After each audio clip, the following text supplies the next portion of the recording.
سورہ رحمان کو زینت القرآن کہا گیا ہے۔ پورے قرآن کی یہ زینت ہے۔ تمام صورتوں میں اس سورہ کی جو زینت ہے وہ اپنی جگہ پر ہے۔ اس میں اللہ عز و جل نے اپنے بندوں سے مخاطب بار بار ارشاد فرمایا فَبِأَيِّ آلَاءِ رَبِّكُمَا تُكَذِّبَانِ۔ اس میں مخاطب جو ہیں دو لوگ ہیں، جنات بھی ہیں اور انسان بھی ہیں، دونوں کو خطاب کیا جا رہا ہے کہ اے جنات اور اے انسانوں، تم اپنے رب کی کون کون سی نعمتوں کو جھٹلاؤ گے۔ اس آیت کو 30 سے زیادہ مرتبہ دہرایا گیا سورہ رحمان میں۔ میرے عزیزوں، میرے آقا صلی اللہ تعالیٰ علیہ وسلم ارشاد فرماتے ہیں اپنے صحابہ سے کہ میں نے یہ سورہ جنات کے سامنے تلاوت کی تو وہ سن کر کے تم سے بہتر جواب دیتے تھے، یعنی رو پڑتے تھے اور ہر آیت پر یہ کہتے کہ اے اللہ ہم تیری کسی نعمت کو نہیں جھٹلاتے، ناشکری نہیں کرتے۔ میرے عزیزوں، اللہ تبارک و تعالیٰ اپنے بندوں سے جو سب سے زیادہ پسند فرماتا ہے جو چیز، وہ شکر ہے۔ اور شیطان اگر سب سے زیادہ کسی چیز سے تمہیں دور کرتا ہے تو اللہ کے شکر سے ہی، کیونکہ اس نے چیلنج کیا ہے اللہ تعالیٰ کی بارگاہ میں۔ آیت کا حصہ میں آپ کے سامنے عرض کرتا ہوں۔ اللہ تبارک و تعالیٰ سے اس نے کہا لَأَقْعُدَنَّ لَهُمْ صِرَاطَكَ الْمُسْتَقِيمَ ثُمَّ لَآتِيَنَّهُمْ مِنْ بَيْنِ أَيْدِيهِمْ وَمِنْ خَلْفِهِمْ وَعَنْ أَيْمَانِهِمْ وَعَنْ شَمَائِلِهِمْ وَلَا تَجِدُ أَكْثَرَهُمْ شَاكِرِينَ۔ اللہ تعالیٰ سے چیلنج کرتے ہوئے کہتا ہے شیطان کہ مولا تیرے راستے پر میں بیٹھ جاؤں گا، سیدھے راستے پر، جو بھی اس پر چلے گا سیدھے راستے پر، میں کبھی اس کے دائیں جانب سے، کبھی بائیں، کبھی سامنے سے، کبھی پیچھے سے آ کر اسے ایسا ورغلاؤں گا کہ اے رب تو اپنے بندوں میں شکر کرنے والے نہیں پائے گا۔ شیطان بھی کس چیز کی وہ کر رہا ہے چیلنج میں؟ شکر کرنے والے نہیں پائے گا مولا تو۔ اور اللہ نے قرآن میں فرمایا وَقَلِيلٌ مِّنْ عِبَادِيَ الشَّكُورُ، میرے بندوں میں شکر کرنے والے بہت کم ہیں، بہت کم ہیں۔ اب جب رحمان فرما رہا ہے تو پھر یہ جو انسانوں کی تعداد ہے، کوانٹیٹی ہے، اس میں اگر پرسنٹیج نکالا جائے تو وہ انگلیوں میں گنے جاتے ہیں جو شکر کرنے والے لوگ۔ شکر اس کی اللہ تبارک و تعالیٰ نے فرمایا تم اگر شکر کرو گے لَإِن شَكَرْتُمْ لَأَزِيدَنَّكُمْ، میں زیادہ دوں گا، وَلَإِن كَفَرْتُمْ إِنَّ عَذَابِي لَشَدِيدٌ، اور اگر تم ناشکری کرتے ہو میری نعمتوں کی تو پھر سمجھ لو کہ میرا عذاب بہت ہی سخت ہے۔ اللہ عز و جل اس چیز کو سخت ناپسند کرتا ہے کہ اس کی نعمتوں کا کوئی ناشکری کرے۔ اسی لیے میرے عزیزو، اللہ کے حبیب صلی اللہ تعالیٰ علیہ وسلم جب دعا کرتے تھے تو یوں یہ عرض کرتے تھے کہ مولا تو اپنے شکر گزار بندوں میں میرا شمار فرما۔ سمجھ رہے آپ؟ صبر آسان ہے اور شکر مشکل ہے، صوفیہ نے فرمایا۔ حالانکہ شکر میں کیا کرنا کیا ہے؟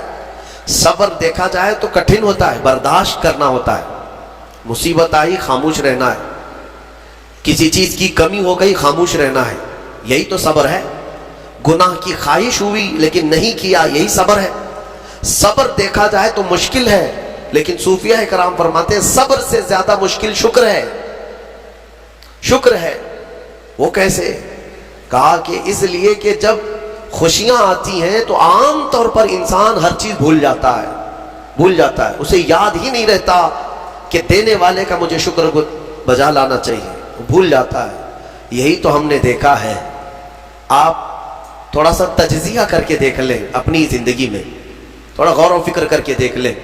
ہمارے گھروں میں بھی جو کچھ بھی ایکٹیویٹیز ہوتی ہیں، جو معمولات چلتے ہیں، اگر گھر کے اندر کوئی مصیبت آئی تو آپ فاتحہ کروائیں گے، قرآن پڑھوائیں گے۔ میت ہو گئی تو کیا کریں گے؟ سب سے پہلے قرآن پڑھواتے ہیں۔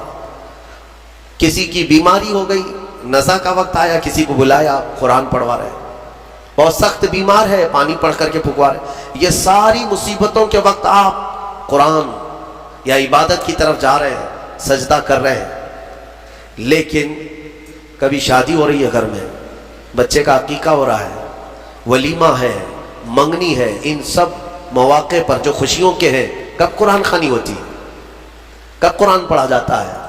کیا رب ذوالجلال کی بارگاہ میں پہلے سے کوئی شکرانے کی محفل ہوتی ہے؟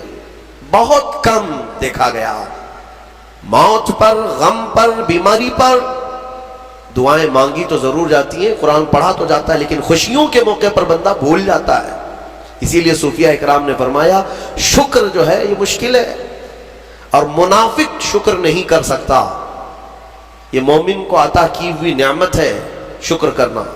شکر کیسے کریں گے آپ؟ شکر کرنے کا، شکر کے بہت سارے طریقے ہیں، صرف یہ نہیں ہے کہ زبان سے کہہ دیا الحمدللہ، بلکہ تمہارے ہاتھ و پیر بھی شکر بجا لاتے ہیں، تمہاری زبان بھی اور تمہارا دل بھی۔ تینوں طریقے ہیں شکر کے۔ کسی کی زبان چلتی ہی نہیں تو کیا وہ شکر گزار نہیں ہے؟ لیکن اگر اللہ رب العزت کے حوالے اپنے آپ کو کر دیا، دل سے وہ کہتا ہے کہ مولا میرا کچھ نہیں، سب تیرا ہے، وہ دل سے کہہ رہا ہے، اس کے دل کا شکر ہے۔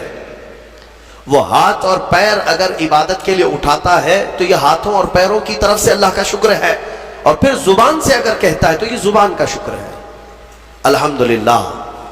اور میرے عزیزوں، اللہ تبارک و تعالیٰ کو شکر ہی پسند ہے، اور شکر کا جو سب سے بہترین لفظ ہے وہ کیا ہے؟ شکر کرنے کا اللہ کا سب سے بہترین لفظ کیا ہے؟ الحمدللہ۔ یہی ہے نا؟ آپ کو عادت ڈالی گئی ہے کہ کسی نے بھی اگر آپ سے پوچھا کہ طبیعت کیسی ہے تو آپ کیا کہتے ہیں؟ الحمدللہ۔ چاہے سر درد ہو ہی رہا ہو لیکن آپ کہتے ہیں الحمدللہ۔ یہ شکر کرنے کا سب سے بہترین لفظ کیا ہے؟ الحمدللہ۔ اب میں آپ کو بتاتا ہوں یہ سب سے بہترین لفظ ہے، اسی لیے دیکھو کہ اللہ نے اپنی کتاب، آخری کتاب قرآن بھی اپنے حبیب پر اتارا تو اس کا سب سے پہلا ورڈ کیا رکھا؟ الحمدللہ۔ الحمدللہ سے پورا قرآن شروع ہوا۔ پھر تم اگر مولا کی بارگاہ میں عبادت کے لیے کھڑے ہوئے، نماز کے لیے رکعت باندھے، امام اگر کہیں سے جہر میں شروع کیا تو کہاں سے؟ نماز میں بھی اگر امام قرات شروع کرتا ہے تو کہاں سے شروع کرتا ہے؟ الحمدللہ سے ہی شروع کرے گا۔ میرے عزیزوں، اتنا ہی نہیں بلکہ روایتیں ملتی ہیں کہ آدم علیہ السلام کو جب پیدا کیا گیا اور ان کے جسم میں روح ڈالی گئی، آپ کو چھینک آئی، سب سے پہلے آپ کی زبان سے نکلا الحمدللہ۔ اس سے اندازہ کرو کہ میرا مولا شکر پسند کرتا ہے، شکر پسند کرتا ہے۔ اسی لیے 30 سے زیادہ مرتبہ تم سے پوچھ رہا ہے مولا کون کون سی نعمتوں کو جھٹلاؤ گے؟ تم اللہ رب العزت کے آگے سیرنڈر ہو جاؤ، سپرد ہو جاؤ کہ مولا نہیں، میں تیری کسی نعمت کا انکار نہیں کرتا۔ تمہیں اندازہ بھی نہیں ہے تمہارے پاس نعمتیں کیا کیا مولا نے دیا ہے، تمہیں اندازہ بھی نہیں ہے۔ وَإِن تَعُدُّوا نِعْمَةَ اللَّهِ لَا تُحْصُوهَا۔ اللہ فرماتا ہے اگر تم گننا چاہو گے اللہ کی نعمتیں، ہرگز گن نہیں سکو گے۔ کیسے گنیں گے؟ ایک بزرگ نے لکھا ہے کہ اگر کوئی طے کر لیا، توجہ چاہتا ہوں، شیخ سعدی رحمۃ اللہ علیہ کے حوالے سے یہ بات ملتی ہے، کسی نے طے کر لیا کہ میں اللہ کی ساری نعمتوں کا شکر بجا لاؤں گا، اس نے جو بھی میری نعمتیں دی ہیں سب نعمتوں کا میں شکر بجا لاؤں گا۔ ٹھیک ہے، تمہاری زبان اللہ نے دیا ہے، یہ ایک نعمت ہے، ناک نعمت ہے، کان نعمت ہے، آنکھ نعمت ہے، ہاتھ ہیں، انگلیاں ہیں، پورے جسم میں ایک ایک عضو اللہ کی نعمت ہے۔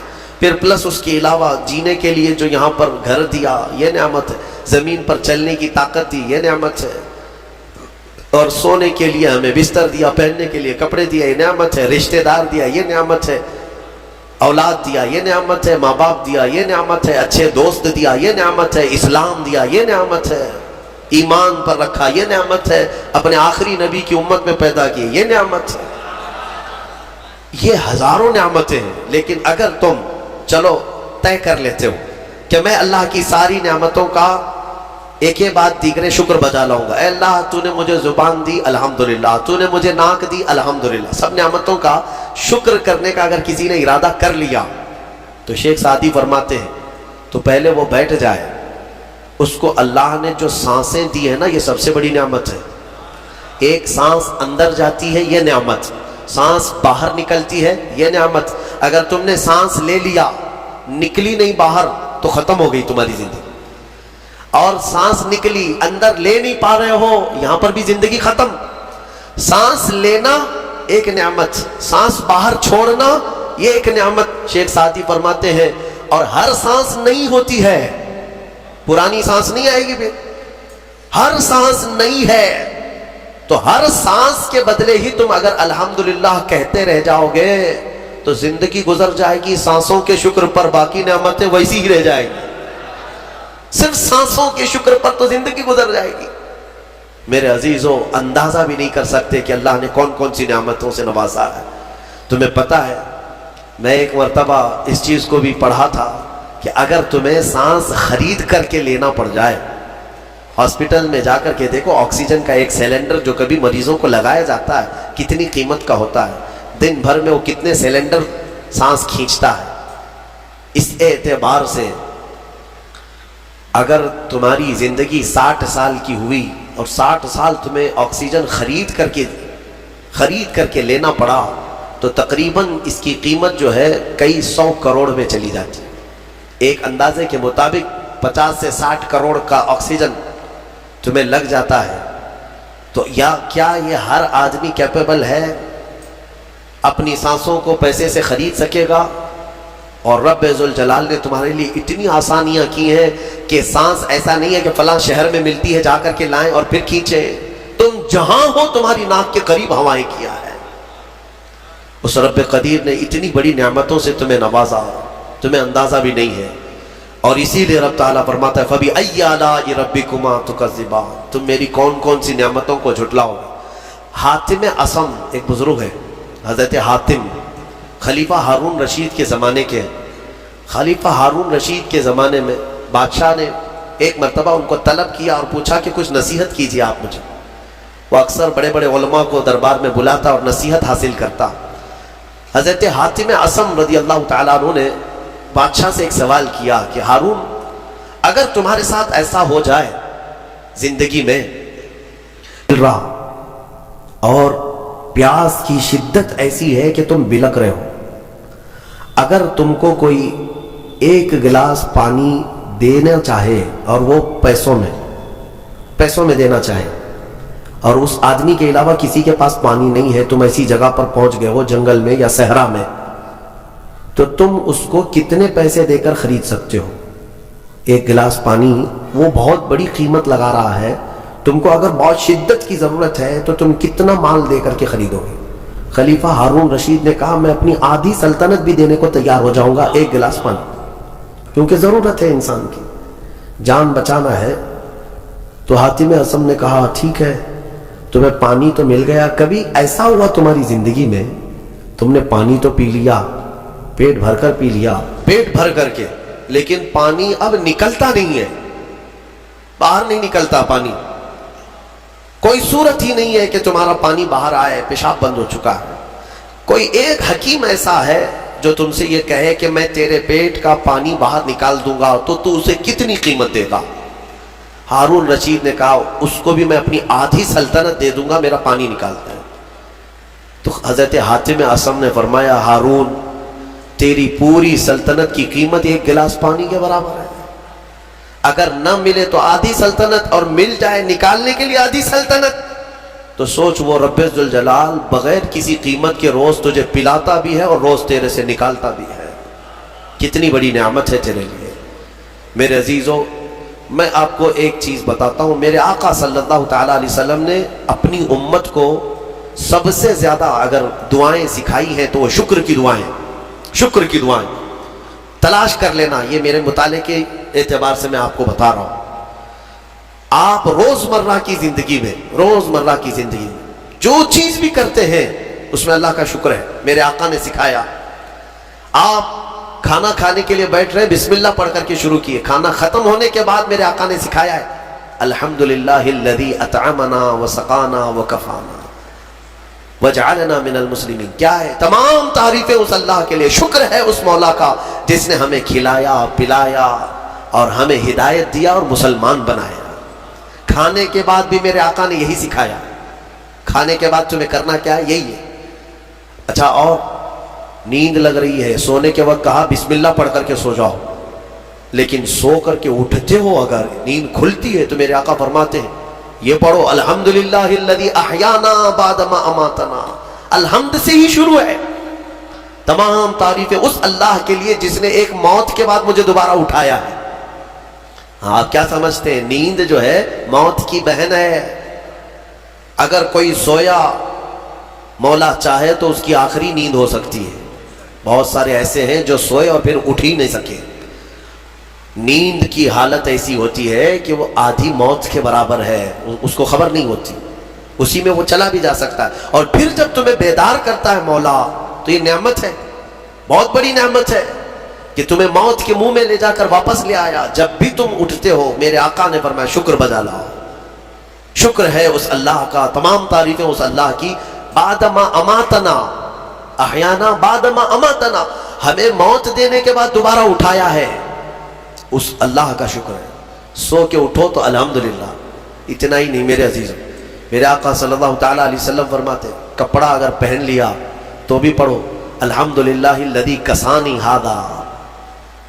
تمام تعریفیں اس اللہ کے لیے جس نے مجھے یہ جوڑا پہنایا. ہاں, ورنہ اگر مولا تعالیٰ نہ چاہے تو کسی جسم پر کپڑا بھی نہیں آئے گا. وہ روز تمہیں پہناتا ہے, تمہارے سطر کو چھپاتا ہے.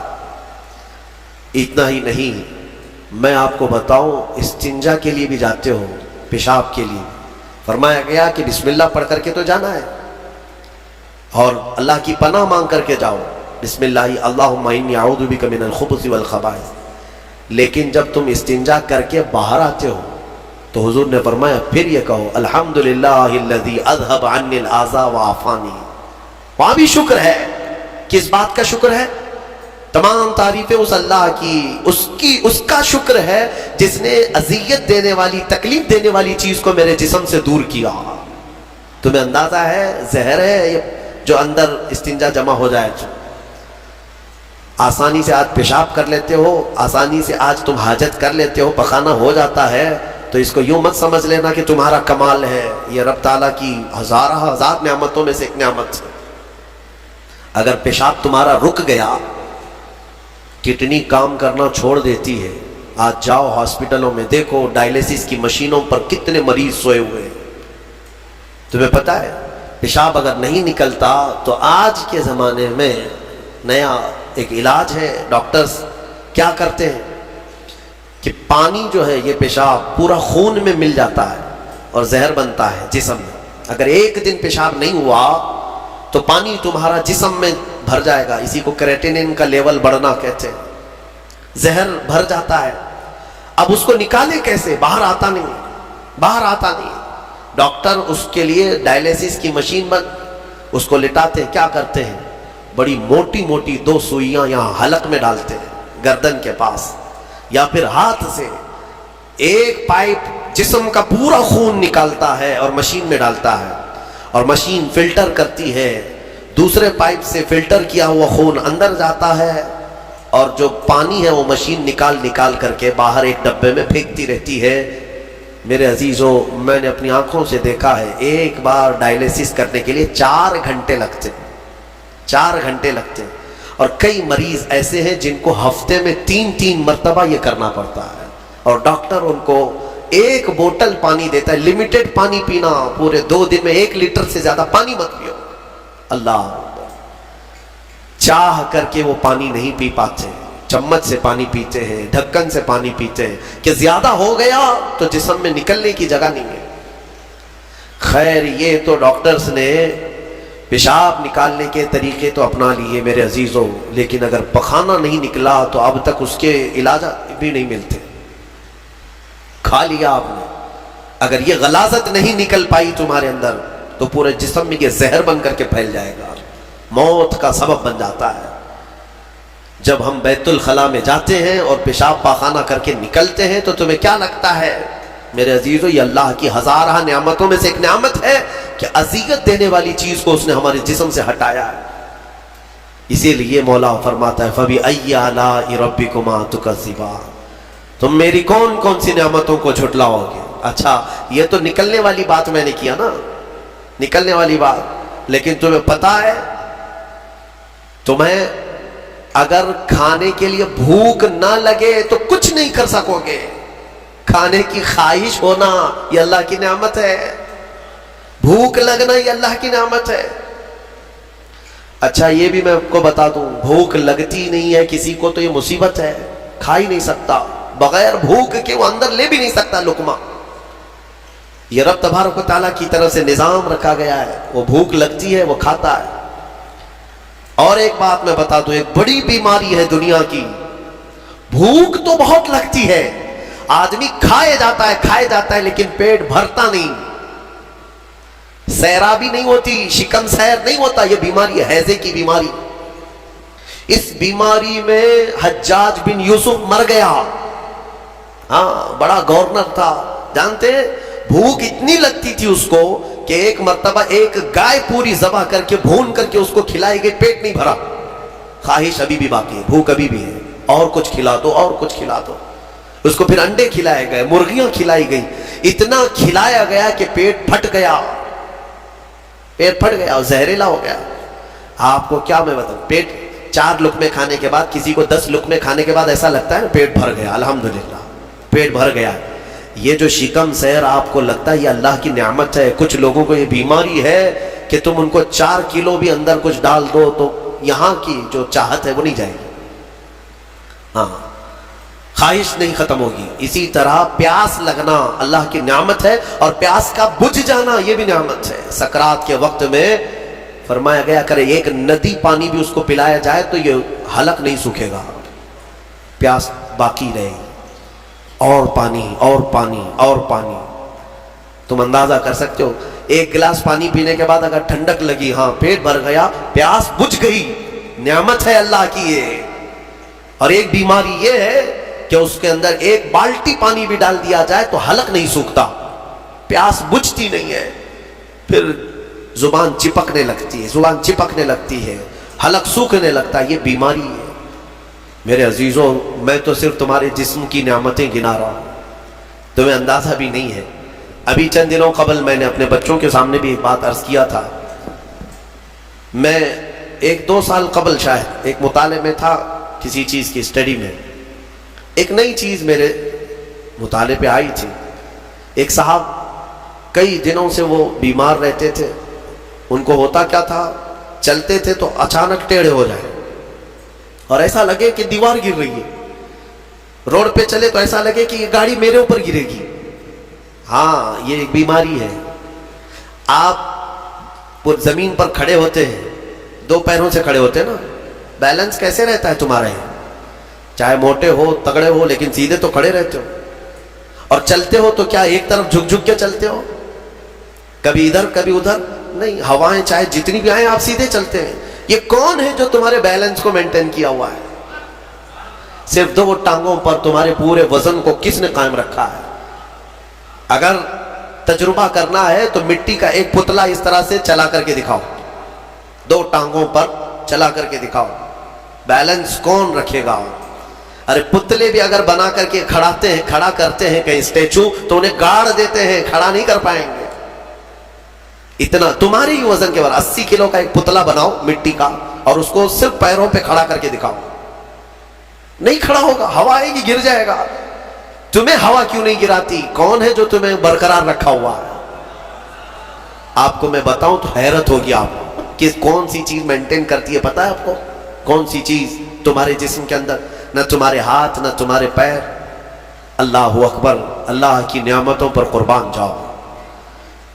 ایک صاحب انہوں نے مجھ سے ملاقات کی تھی اور اپنی بیماری یہ بتائی تھی کہ ایسا لگتا ہے، تعویذ بھی کرائے، دعا بھی کرائے، وظیفے بھی کروائے، بہت ساری۔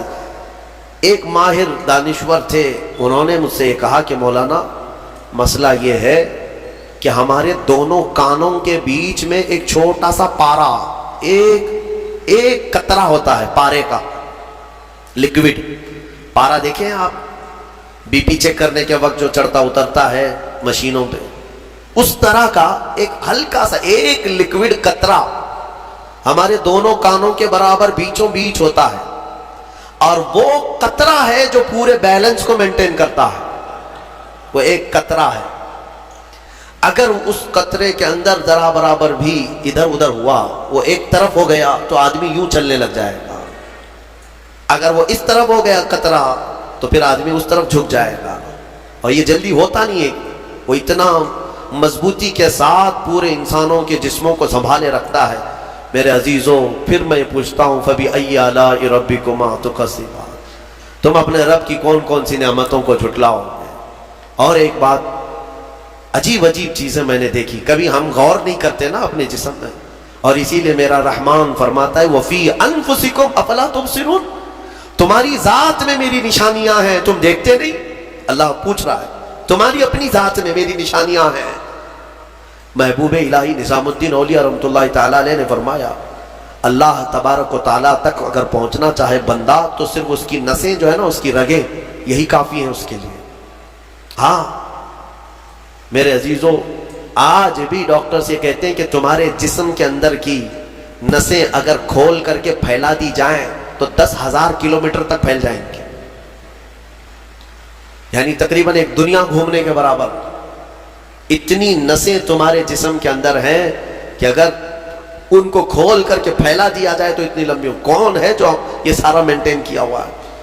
اور ہر نس میں وہ خون کو دوڑاتا ہے اور پھر واپس پہنچاتا ہے دل تک۔ ایک چیز میں جو کہہ رہا تھا وہ یہ ہے، عجیب سی چیز ہے، ایک صاحب نے فرمایا کہ ایک بیماری ہے کہ یہ ایک صاحب ہیں کہ ان کی آنکھوں کی پلک بند ہی نہیں ہوتی، اس پر تحقیق کی گئی۔ میرے عزیزوں کتنی چھوٹی چیز لگتی ہے، آپ پلکیں جھپکاتے ہیں نا، آپ کے اختیار میں نہیں، اور بہت ہلکی سی ہے، یوں کیا بند ہوئی، یوں کیا کھول دیا، آنکھیں بند ہو رہی کھل رہی ہے۔ آپ کو پتا ہے اس کے اندر کیا چیز ہے؟ کہا کہ ایک بہت ہلکا سپرنگ ہے ان پلکوں کے بھی اوپر، باقی سب جگہ اس طرح اپنے آپ نہیں ہوتے ہیں کہ خود سے جو ہے بند ہو رہی ہو کھل رہے ہو۔ کان کیا اس طرح کرتا ہے ہمارا؟ اٹھ گیا اپنے آپ، بیٹھ گیا اپنے آپ۔ یہ ہلکی سی پلکوں کی جو چمڑی ہے نیچے آتی اوپر جاتی، نیچے آتی اوپر جاتی، کیا چیز ہے؟ تو ایک صاحب نے ہمیں بتایا کہ بہت ہلکا سپرنگ ہوتا ہے، اگر وہ سپرنگ ختم ہوا کسی کا تو بلڈوزر سے بھی کھینچ کر کے بند نہیں کر سکو گے۔ ان پلکوں کی چھوٹی سی چمڑی کھینچ کر کے بھی بند نہیں کر سکو گے، وہ بند نہیں ہوگی پھر۔ اسی لیے مردوں کو دیکھو، اگر کسی کی آنکھیں بند نہیں کیا آپ نے موت کے بعد، وہ کھلی رہ گئی، تو پھر آپ گھنٹوں کھینچ کھینچ کے اس کی آنکھ بند کرو، بند نہیں ہوگی، نہیں ہوگی، کیونکہ موت کے بعد یہ سارا حصہ ختم ہو گیا۔ اور مرے ہوئے آدمی کو آنکھیں بند ہے اس کی، آپ نے بند کیا، پھر اس کے 1-2 گھنٹے کے بعد اس کی پلکیں اٹھا کر کے دکھا دو، کھول کر کے دکھا دو اس کی آنکھیں، سارے لوگ مل کر کے بھی اس کی آنکھوں کی پلکوں کو کھول نہیں سکے۔ میرے عزیزو، ہے تو بہت ہلکی سی چیز، لیکن تمہیں پتا ہے اس کی معنویت کتنی ہے؟ اس کی معنویت کتنی ہے؟ یہ بات میں کیوں کہہ رہا ہوں؟ ایک صاحب کو یہ بیماری کی وجہ سے، اس بیماری کی وجہ سے وہ پاگل ہو گئے۔ کیا بیماری تھی؟ کہ پلک جھپک نہیں رہی ہے، بند نہیں ہو رہی ہے، اور بند نہیں ہو رہی ہے تو نیند نہیں آتی۔ جیسے نیند آئے گی تو آنکھوں کا آٹومیٹک بند ہونا ہے، اور آنکھ بند نہیں ہو رہی تو سوئے گا کیسے؟ اور نس ہونے کی وجہ سے وہ مینٹلی ختم ہو گیا، پاگل ہو گیا، اور اب تو شاید مر بھی گیا ہوگا۔ یہ کافی 2-3 سال پہلے کی بات میں، ہم اندازہ بھی نہیں کرتے کہ اتنی چھوٹی چھوٹی چیزیں۔ میرے عزیزوں، ہمارے بال جو جسم میں ہیں، ایک رواں بھی اس کا بال کا، یہ اللہ کی نعمت ہے۔ آپ دیکھیں ایک بال بھی نکل گیا تو پھوڑی آ جاتی ہے، اس کی قیمت بتانے کے لیے کہ یہ یوں ہی اللہ نے نہیں دیا تم کو، یوں ہی نہیں۔ ایک خاتون کو میں نے دیکھا تھا، چھوٹی سی لڑکی تھی، وہ اس کے صرف یہ آنکھوں کے اوپر کی بھویں نہیں تھی اور بال کچھ بھی نہیں تھے، جس کی وجہ سے وہ اتنی ڈراؤنی لگتی تھی کہ بچے دیکھ کر کے بھاگ جاتے تھے۔ صرف یہ آنکھوں کے بال نہیں تھے، اور وہ چہرہ چھپائی رہتی۔ بہت بڑی ٹیلنٹڈ بچی، پڑھنے میں لکھنے میں ساری چیزوں میں بہت اچھی، لیکن اس کی وجہ سے وہ چہرہ چھپائی رہتی۔ اس دن مجھے محسوس ہوا کہ اگر ایک بھی چیز ہماری ادھر ادھر ہو جائے تو انسان کا سارا جمال ختم ہو جاتا ہے۔ اسی لیے میرے عزیزو، اللہ نے جو چیزیں تمہارے پاس آج دی ہیں، شکر بجا لاؤ، اللہ کا شکر بجا لاؤ۔ اور سورہ رحمان آج تم نے سنا ہے، بار بار مولا کی بارگاہ میں عرض کرو، مولا ہم تیری کسی نعمت کو نہیں جھٹلاتے، ہر نعمت پر تیرا شکر بجا لاتے ہیں۔ میں اپنی گفتگو کو سمیٹتے ہوئے آخر میں ایک حدیث سنا دیتا ہوں۔ اللہ کے حبیب صلی اللہ تعالیٰ علیہ وسلم نے ارشاد فرمایا، آج ہی میں نے درس قرآن میں بھی سنایا تھا، حضور اکرم صلی اللہ علیہ وسلم نے فرمایا 3 چیزوں کو غنیمت جانو، 3 چیزوں کے آنے سے پہلے پہلے۔ وہ 3 چیزیں کیا ہیں؟ توجہ سے سنو۔ میرے آقا فرماتے ہیں جوانی ہے تو غنیمت جانو بڑھاپا آنے سے پہلے، جوانی کو غنیمت جانو بڑھاپا آنے سے پہلے، اس لیے کہ بڑھاپے میں جو کچھ ہوتا ہے وہ پھر وہ بوڑھوں کو معلوم ہے، ساری چیزیں ایک کے بعد دیگرے رخصت ہونے لگ جاتی ہیں، وہ طاقت نہیں، وہ قوت نہیں۔ بڑھاپے میں بہت خواہش تو ہوتی ہے کرنے کی لیکن کر نہیں سکتا، اسی لیے جوانی کو غنیمت جانو۔ اے نوجوانوں، عیاشی میں برباد کرو گے تو پچھتاؤ۔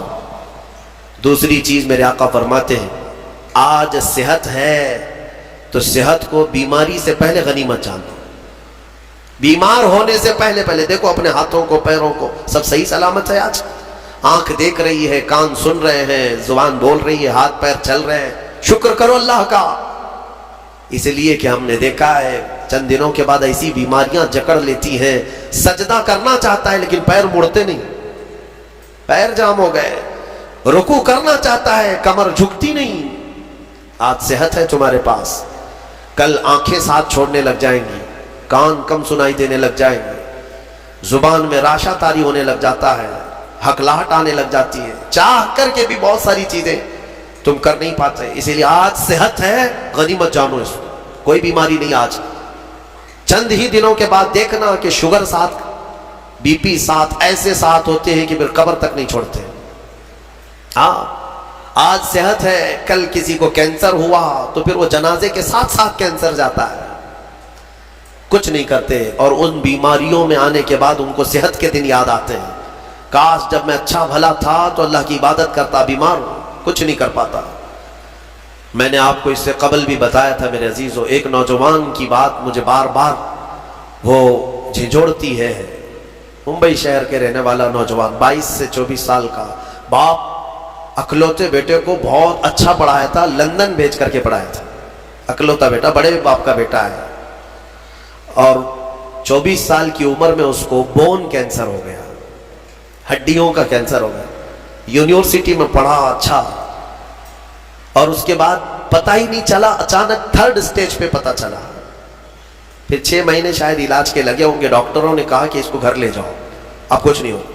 گھر آیا تھا، اس کی ہڈیاں گل گئی تھی۔ ہاں بون کینسر بڑا ڈینجر ہے، ہڈیاں جو ہے پاؤڈر ہونے لگ جاتی ہیں، اس کو اگر اٹھائیں تو پیٹھ کی ہڈی میں انگلیاں اندر جانے لگ جاتی ہیں، یہ کینسر بہت خطرناک قسم کا ہے۔